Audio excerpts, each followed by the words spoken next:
Salve, camaradas, estes dias aqui do canal do Estes, Raça, Classe e Revolução. A gente está chegando para mais um vídeo aqui em nosso canal para responder a seguinte pergunta: é possível ter reparação histórica no Brasil com arcabouço fiscal?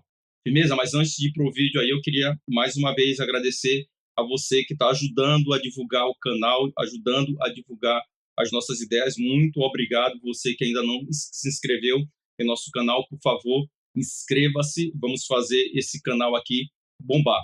Firmeza? Sem mais delongas, vamos para o vídeo.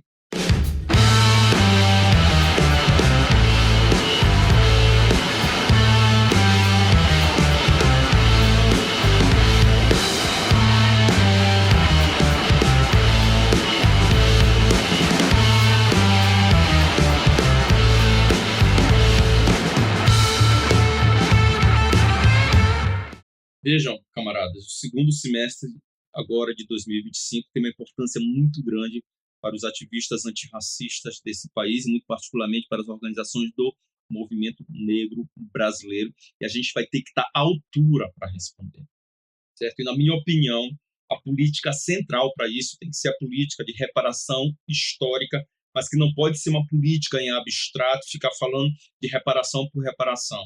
Ela tem que partir das necessidades objetivas do proletariado negro. Nós temos que responder a essas demandas. Não pode ser aquilo que aconteceu na Conferência Antirracista de Durban em 2001, onde a política de reparação foi engavetada. Nós precisamos resgatar essa política em sua essência, certo? Portanto, não pode ser em abstrato e não pode ser uma política que vai se resolver com migalhas, caindo das mesas dos governos ou da burguesia brasileira, como eles sempre fizeram com a população afro-brasileira. Não é. O momento é muito importante para o debate, certo? Porque esse ano é o ano do tricentenário não, do Zumbi mais 30, que é 330 anos de imortalidade daquele que foi a principal liderança negra deste país, ao lado de Dandara, que comandaram o Quilombo dos Palmares, o mais importante das Américas e, quiçá, do mundo. Nós temos que saber honrar isso.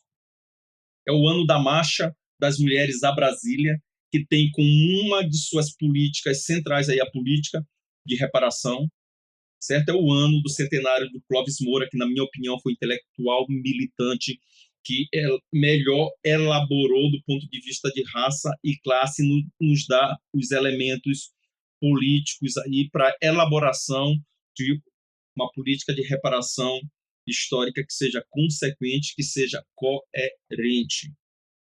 Beleza? E também nós temos aí o Banco do Brasil no Banco dos Réus, em função de ter sido a instituição que mais financiou o tráfico de africanos escravizados na história.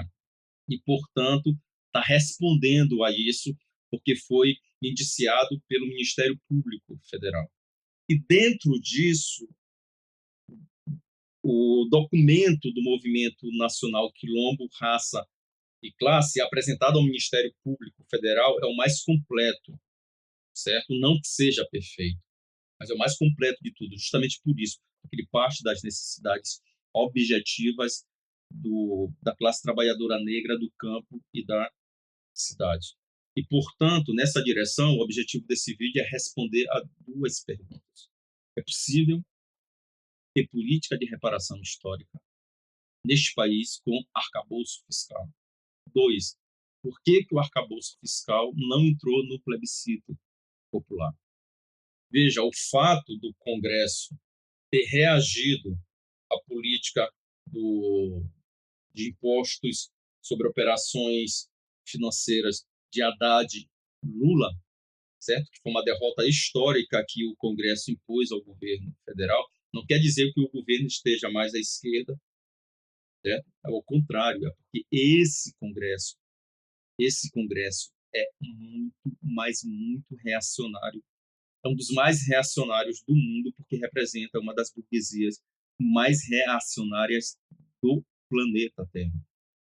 E é essa burguesia, certo, que sempre se negou a fazer qualquer concessões, por menor que seja, à classe trabalhadora e muito particularmente para os afro-brasileiros. A burguesia que considerava 5, 10 pessoas reunidas como um quilombo, portanto, tinha que dispersar. Foi a burguesia que, quando foi aprovada a Lei Eusébio de Queiroz, que pôs fim ao tráfico de escravos e não à escravidão, ela alegou que o país iria quebrar. Foi a burguesia que fez a mesma alegação quando veio a lei de abolição da escravidão, sem reparação. Mesmo assim, alegaram que o país iria quebrar. Eles são muito reacionários. Não é porque a política econômica do governo vai fazer justiça social. É porque eles querem que o governo arranque mais e mais do couro da classe trabalhadora desse país, formada majoritariamente por negros e por negras, que é um congresso de bandidos, de corruptos, que utilizam orçamento secreto como curral eleitoral, que quer aumentar a devastação do país, que quer aumentar a exploração sobre a classe trabalhadora brasileira, que se opõe ao fim da escala 6x1, enquanto eles têm uma escala 4x3. É um congresso ultra-reacionário, de bandidos mesmo. Tá? E por que eu estou falando isso? Porque a política do IOF é para arrecadar, gente, 10 bilhões de reais. E não vai incidir só sobre os milionários e os bilionários, não. Também sobre a classe trabalhadora. O problema é que, para esse Congresso que não tem nenhum desacordo, aliás, esses 10 milhões de reais, 10 bilhões de reais não é para fazer justiça social, muito menos racial, gente. É para garantir as metas do arcabouço fiscal, que é a política econômica central do governo federal, do Congresso, do Centrão e da burguesia brasileira, para garantir as metas da transferência de recursos públicos para o setor financeiro desse país, para os banqueiros. Esse é o objetivo. O arcabouço fiscal é para isso. É para não ter mais investimento em educação, em saúde, certo? Em geração de emprego. É para garantir. Quando eles falam de equilibrar as contas públicas, eles estão falando disso, para manter a transferência de recursos públicos nossos para os banqueiros desse país, que é a política, uma das políticas centrais da burguesia desse país. Vejam, em relação ao tema do Banco do Brasil, vejam bem, o Banco do Brasil é o principal financiador do Plano Safra. O Plano Safra é a principal política econômica do Brasil, que é destinada para o setor do agronegócio, que representa o setor mais reacionário da burguesia brasileira, que são os herdeiros diretos dos senhores de escravos. O Plano Safra do ano de 2021 e 2022, que é o ano, foram os anos, os 2 últimos anos do governo Bolsonaro, governo ligado a grupos golpistas, racistas e abertamente favorável ao agronegócio, foi de 251 bilhões de reais. É um crime. O valor do Plano Safra 2022, 2023, 2024, governo Lula, foi de 360 bilhões de reais, um crescimento absurdo em relação ao Plano Safra dos 2 últimos governos Bolsonaro. E veja, nesse ano em que está se discutindo o IOF, 10 bilhões, certo? Arrecadar 10 bilhões para garantir o arcabouço fiscal, que não é justiça social, gente. Tá? O governo Lula está aumentando o Plano Safra, repito, que é o principal destinador de recursos para esse plano é o Banco do Brasil, que está no banco dos réus da política de reparação histórica pelo crime histórico que cometeu. Vai para 600 bilhões de reais. Vai sair, isso mesmo, vai sair, certo? Dos 360 bilhões 2023, 2024 para 600 bilhões de reais. E desse montante aí, 515 bilhões é só para o agronegócio. Por isso mesmo, gente, que a principal polarização não é governo, Congresso, é burguesia, majoritariamente branca, e a classe trabalhadora, majoritariamente negra. É assim não porque eu quero, mas porque é a realidade que é assim.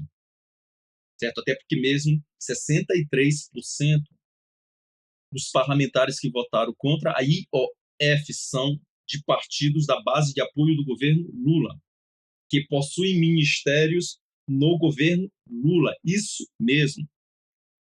Tá? Enquanto a gente está debatendo aqui, muitas das vezes olhando só para a árvore e não olhando para a floresta, sem ter a dimensão da totalidade das coisas, o presidente, em exercício do PT, semana passada, deu uma declaração dizendo que o PT quer, como vice de Lula, alguém que vá do centrão.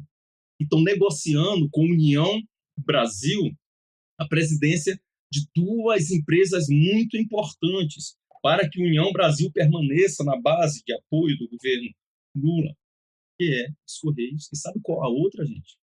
O Banco do Brasil.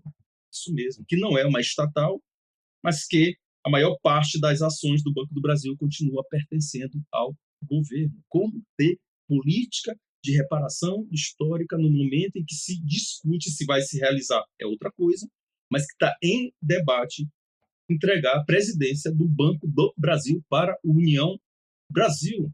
Gente, para que tenha política de reparação histórica nesse país, vou falar aqui de maneira direta, reta e honesta, é preciso derrotar a política econômica do governo Lula, que é a política econômica do Centrão, do Congresso, com pequenas diferenças, e é a política econômica da burguesia brasileira.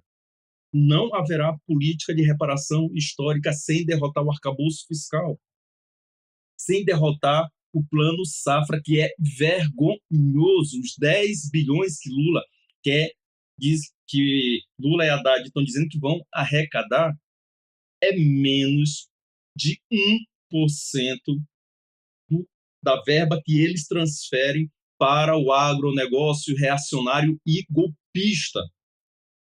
Isso mesmo. Sem derrotar essa política econômica, impossível ter titulação dos territórios quilombolas, demarcação das terras indígenas, geração de emprego, um plano de construção de moradias populares para os afrodescendentes. É impossível fazer isso. Tá? E nós temos que ser muito honestos em relação a isso.